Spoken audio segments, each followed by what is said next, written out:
अस्सलाम वालेकुम नाज़रीन। प्रोग्राम अवामी मसाइल सां गॾु मां आहियां अवां जो मेज़बान कमांडो कंवर ऐं मूंसां गॾु हिन वक़्तु स्टूडियो में मौजूदु आहिनि मदई अवामी इत्तेहाद जा जनरल सेक्रेटरी जनाब राबेल अब्बासी साहब जन ऐं उन सां गॾु असां वटि मौजूदु आहिनि सिंध यूनिवर्सिटी जामशोरो में थर्ड ईयर जा स्टूडेंट सरताज कंवर ऐं मुंहिंजे सॼे पासे पीपी अॻुवान जनाब राबेल जनाब कोड़ल गांगुर साहब ऐं उन सां गॾु आहिनि क़ौमी अवामी तारीख़ जा मक़ामी अॻुवान ऐं सहाफ़ी ज़मीर गांगुर साहब। वेलकम दोस्तों। अॼु नाज़रीन असां डिस्कस कंदासीं जेको ज़िले शिकारपुर जे टाउन ढखण वेझो हिकिड़ो सानियो थियो आहे। उतां जो हिकिड़ो यूनिवर्सिटी में पढ़ंदड़ स्टूडेंट इरफान जदोई जंहिंजो मुहावरा आहे अदालत क़तल कयो वियो आहे, उन सिलसिले में असां उन मसइले ते डिस्कस कंदासीं। राबेल साहब, तव्हां महिरबानी करे ॿुधायो त इहो जेको इन क़िस्म जो वाक़ियो जेको थियो आहे त इनखे तव्हां कहिड़ी नज़र सां ॾिसो था? बिस्मिल्लाहिर्रहमानिर्रहीम। सभ खां पहिरियां त मां सचाई न्यूज़ जी टीम खे तमामु घणी मुबारकबाद ॾियणु चाहियां थो त जे असांजे मदे जे नंढे शहर खे हिकिड़ो पहिरियां हिकिड़ी ख़बर ॾिनी, तमामु बहितरीन नमूने सां तव्हां हिकिड़ो वर्क पंहिंजो जारी रखियो महिनत सां ऐं बिना कंहिं ख़ौफ़ लालच जी। असां उहो ॾिठो, असां उन शइ जा अखियुनि जा एनी शवाज़ जी चंद एनी गवाह आहियूं असां तव्हांजे इन किरदार जा। ऐं उन खां पोइ हाणे तव्हां इहो मदे जी या हिनजे आस पास असांजी जेका बि एरिया आहे उनखे मसाइल खे उजागर करण जे लाइ जेको बि तव्हां प्रोग्राम रखियो आहे, इन ते बि तव्हांखे ऐं तव्हांजी समूरी सचाईअ जे सफ़ाई करण मुबारकबाद। उन खां बाद में बिल्कुलु जीअं तव्हां चयो त जेको मसाइलो थियो आहे असांजे टाउन ढखण में, मदे ऐं टाउन ढखण माना बिल्कुलु हिकिड़ा सम्झो जड़ा शहर आहिनि। जीअं सखर ऐं रोड़ी खे चयूं था, रावलपिंडी जो उतां जा माण्हू तबियतनि में साॻिया ई आहिनि ऐं तमामु हिकिड़ा असां हितां जा सुलझियल ऐं बहितरीन क़िस्म जा माण्हू असांजे इलाइक़े जा। ऐं हीउ जेको वाक़ियो थियो आहे ॾिसो न इंतिहाई माना हिकिड़ो असां किरियल लफ़्ज़नि खे चऊं हिकिड़ो किरियल वाक़ियो थियो, अफ़सोसनाक वाक़ियो थियो। जेतिरी मतिलबु हिन ते असां निंदा कयूं हुन वाक़िए ते ओतिरो ई घटि आहे। ॾिसो, पाकिस्तान असांजो जेको मुल्क आहे हिकिड़ो जमहूरी मुल्क आहे, इस्लामी जमहूरिया पाकिस्तान, जिते कानून नाफ़िज़ कंदड़ इदारा आहिनि ऐं उन्हनि खे मैनेज रखण जे लाइ असां वटि अदालतूं मौजूदु आहिनि। अदालतुनि जे हुजण जे बावजूद बि अहिड़ा वाक़िया थियणु इहे हिकिड़ो मतिलबु इशारो थियूं कनि था जेके असांजा सिक्योरिटी फोर्सिस आहिनि उन्हनि जी नाकामीअ लाइ इशारो कनि था। महिरबानी राबेल भाउ, तव्हां वरी अचूं था जनाब कोड़ल गांगुर साहब, असां इहो ज़रूरु पुछंदासीं त इन क़िस्म जा जेके असांजा इदारा आहिनि, ख़ासि करे हाणे पुलिस जे तरफ़ां त हिकिड़ो कॉन्सेप्ट उभरियो हो त पुलिस हिकु बहितरी तरफ़ वञे थी पई। इन क़िस्म जा वाक़िया थियण सां हिकिड़ो पुलिस जे डिपार्टमेंट जे मथां हिकिड़ो सवाल नथो पैदा थिए, उनजी कारकर्दगी जे हवाले सां माण्हुनि में मायूसी नथी फैलिजे? बिल्कुलु मायूसी पैदा थिए थी। अगरि कोई बि ॾोहारी आहे या अहिड़े क़िस्म कोई बि अगरि उहो चवनि था, अगरि अहिड़ी का बि उनमें का आहे त उनखे गिरफ़्तार करे अदालत में पेश कयो वञे। बिल्कुलु इन्हनि कमनि जे करे ई इन्हनि माना जे करे त माना पुलिस ते असरु बिल्कुलु पवंदो। छाजे करे पुलिस ते इन करे पवंदो त कोई बि अगरि ॾोहारी आहे या कंहिं ॾोह मुलवस आहे त उनखे कोर्ट अदालत में पेश कयो वञे। महिरबानी ज़मीन भाउ, तव्हां ॿुधायो त हीउ जेको यूनिवर्सिटी जो स्टूडेंट हुयो, अॼुकल्ह असांजे सिंध में ख़ासि करे असांजे इन क़िस्म जा वाक़ियात जेका आहे रोज़ु माना इहे वाक़िया थींदा था रहनि। असांजे नौजवाननि खे कॾहिं खंभियो वञे थो, कॾहिं गुम कयो वञे थो, अहिड़े क़िस्म जो वरी फुल कराए वारी रिवायत क़ाइमु थी। तव्हां उन हवाले सां छा चवंदव? असांजो हाल जेकॾहिं हू शागिर्द हो जेके अगरि को केस हुया गिरफ़्तार करे ज़ाहिर करे कोर्ट पेश कयो वञे या 8-9 ॾींहं हुनखे जेको आहे लिकाए करे बाद में हुनखे ड्यूटी केस दाख़िल करे क़तल कयो आहे, बेगुनाह आहे हिकिड़ो ऐं तमामु इहा तमामु किरियल हरकत कई आहे। ऐं असां हुन अफ़सोस थी सघूं था असांजी सिंध जी गवर्नमेंट जी तरफ़ खां हमेशह थी सघूं था सिंध जी गवर्नमेंट तमामु नाकाम थी चुकी आहे हिन वक़्तु। जो कि जेके सिंध में मसइला थियनि था ऐं सिंध यूनिवर्सिटी शागिर्द मसइला थियनि था, सिंध में थियनि था ऐं ॿियनि जी इहे थियनि ई कोन। छा ॿियनि जी शागिर्द जेको आहे सुठे इन क़िस्म जा आहिनि या न आहिनि? सिंध यूनिवर्सिटी असांजी ज़रूरु छो आहे ऐं असां सिंध ज़रूरु छो आहे? जी महिरबानी ज़मीन भाउ। सरदार भाउ, तव्हां ॿुधायो जेतोणीकि तव्हां हिन वक़्तु यूनिवर्सिटी में पढ़ो भी था त हिकिड़े तव्हांजे हमक्लासी यूनिवर्सिटी जे शागिर्द सां अहिड़े क़िस्म जो वाक़ियो पेश आयो आहे त तव्हां हिन वाक़िए खे कीअं था ॾिसो? पहिरीं ॻाल्हि त सिंध यूनिवर्सिटी जो शागिर्द इरफान में चतुरी साहब उनखे सिंध यूनिवर्सिटी मां खंडे करे गुम कयो वियो ऐं उनखां पोइ उनजे मथां टार्चर कयो वियो। निसार शाह को SHO ॿुधूं था उन मतिलबु खयो आहे वरी त बदनस इहा ई आहे त सिंध यूनिवर्सिटी जी इंतिज़ामिया वरी नाल आहे जो उनजो वाइस चांसलर आहे पलोड़ो साहब आहे उन हिनमहिल ताईं कोई एक्शन न खयो आहे ऐं उनखे ख़बर बि आहे उनजे हूंदे उनजे अॻियां माण्हू खॼनि था 4 छोकिरा खॼी विया उनखे ख़बर बि आहे पर उन हिनमहिल ताईं कोई एक्शन न वरितो आहे छाजे करे लाज़िमन आहे उहो उन में मुलविस आहे ऐं उनजो इहो कमु आहे ऐं सुभाणे इनजे मथां बि कोई एक्शन खणी सघे थो। SP साहब वरी महीनो खनि उनजे मथां टार्चर कयो आहे महीनो टार्चर करे उनखे पोइ सखर में हिकिड़ो मुक़ाबिलो ॼाणाए उनखे मारियो वियो आहे। ठीकु आहे असां मञूं था उनजे मथां केस बि हुया फौरी हुयो धाड़ियल हुयो मगर अदालतूं बि त आहिनि न अदालतुनि में पेश करे उनखे सज़ा ॾिनी वञे आहे बाक़ी हीउ त को कानून कोन्हे को। महिरबानी राबिल भाई तव्हां ॿुधायो त इन क़िस्म जे वाक़ियात जे पुठियां के हथ बि थी सघनि था या उन सां गॾोगॾु ज़ाहिर ॻाल्हि आहे कोई बि इदारो इन क़िस्म जो को सख़्तु जॾहिं क़दम खणे थो त उन्हनि जे पुठियां के काज़िज़ के अहिड़ी क़िस्म जी मजबूरियूं बि थी सघनि थी सघे थो इन क़िस्म जे कंहिं सरगर्मियुनि में मुलविस बि थी सघे थो। ॾिसो न बिल्कुलु अगरि हिन शहर में उहो मुलविस आहे ॾोहारी आहे छा असांजे पाकिस्तान जो कानून एतिरो कमज़ोर आहे जो असां कंहिं ॾोहारीअ खे असांजा कानून नाफ़िज़ करण वेंदा हुनखे सज़ा न कराए सघूं।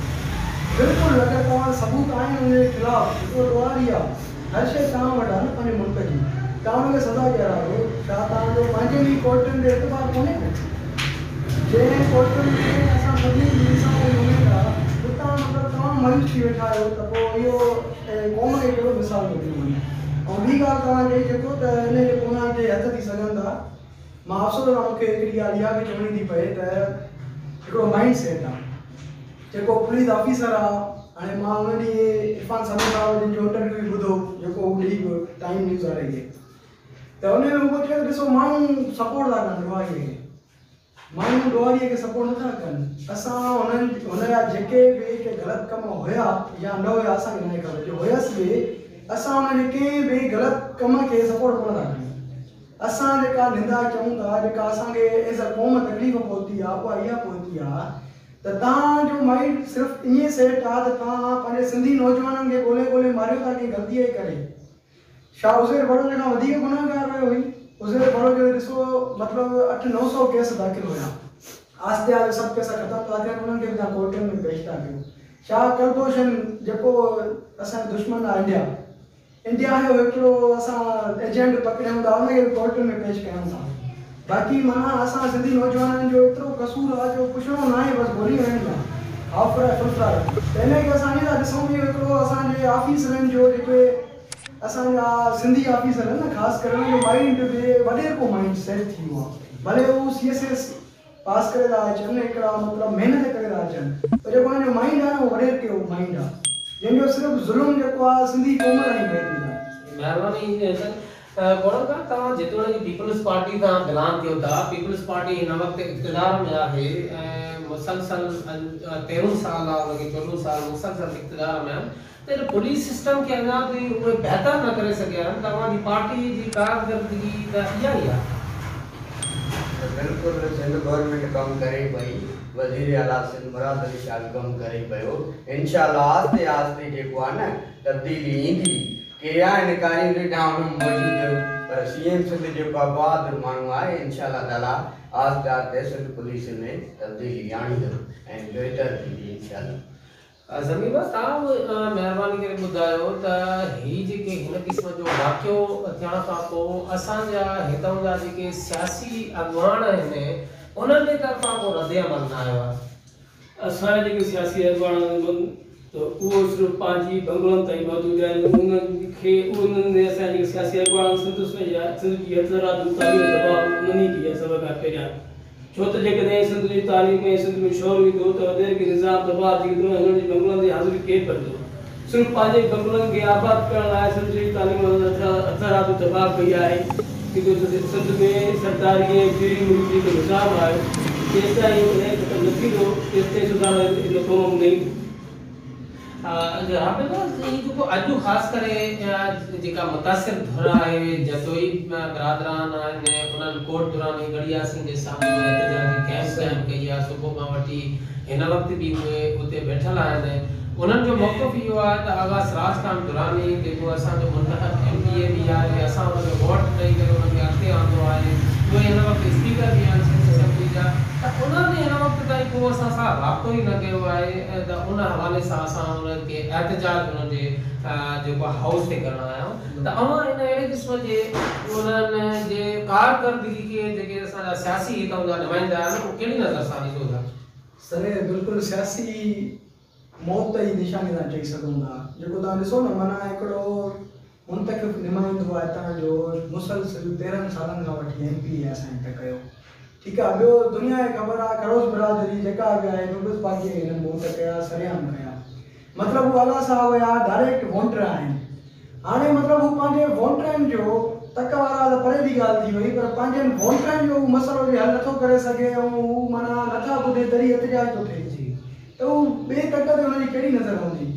कमाणो भाउ तव्हां ॾिसो हींअर त माना जेको ही थर्ड टर्म थो हले पीपल्स पार्टीअ जो मुसलसिल तव्हां ॿुधायो अॻा साहब जी काई बि एक्टिविटीज़ तव्हांखे असांजे शहर में नज़र कोन आई हूंदी